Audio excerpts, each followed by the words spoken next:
Salsero, Ami Salsera, bonjour. Elle vient d'une île qui avait voulu construire le paradis.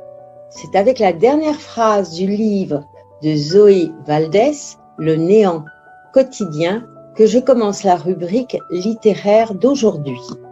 Zoé Valdès est romancière, poète et scénariste cubaine. Elle dédie Le néant quotidien à sa fille Atis Luna, née pendant la période spéciale. La période spéciale désigne la grave crise économique traversée par Cuba dans les années 90, après la chute de l'URSS, alors son principal soutien financier. La période spéciale était faite de privations, de pénuries d'aliments et de carburant avec une liberté précaire. Tout en vivant en France, elle est plus cubaine que les palmiers de Cuba. Elle écrit toujours que José Martí a passé la plus grande partie de sa vie à l'étranger. Pourtant, il est difficile de trouver plus cubain que lui. Elle publie Le néant quotidien aux éditions Actes Sud. Zoé Valdès y raconte l'histoire d'une jeune femme qui lui ressemble à s'y méprendre. Depuis sa naissance, très patriotique à Cuba, le 2 mai 59, au lendemain d'un glorieux défilé des travailleurs jusqu'à cette soirée ultime où, 30 ans plus tard, en pleine période spéciale, les deux hommes de sa vie vont jouer aux échecs. Le privilège de finir la nuit avec elle. Dehors, dernier terme de cette éducation sentimentale et politique à la cubaine, l'attend la mer immense par où se sont déjà enfuis les amis chers.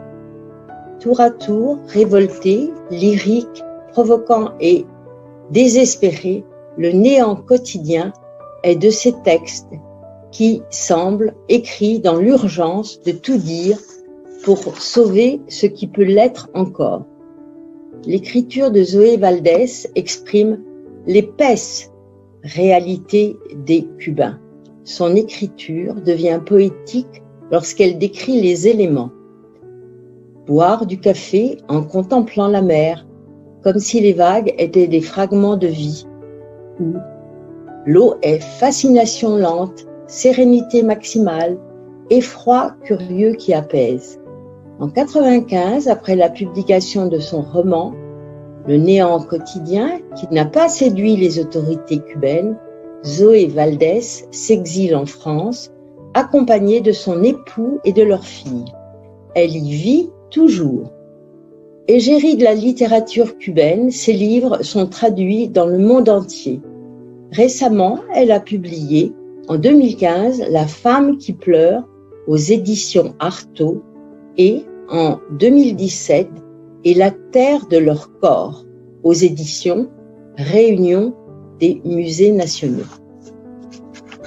J'invoque les orishas pour protéger tous les Cubains qui, à ce jour, retraversent une nouvelle période spéciale. Le Balajo ressemble aujourd'hui à un cabaret sans rumba. Herminio et Carole se tiennent prêts à le faire revivre. La douleur quotidienne de tous les artistes privés d'activité sera alors effacée. Un grand merci au Balajo et un grand bravo au travail de Herminio et Carole.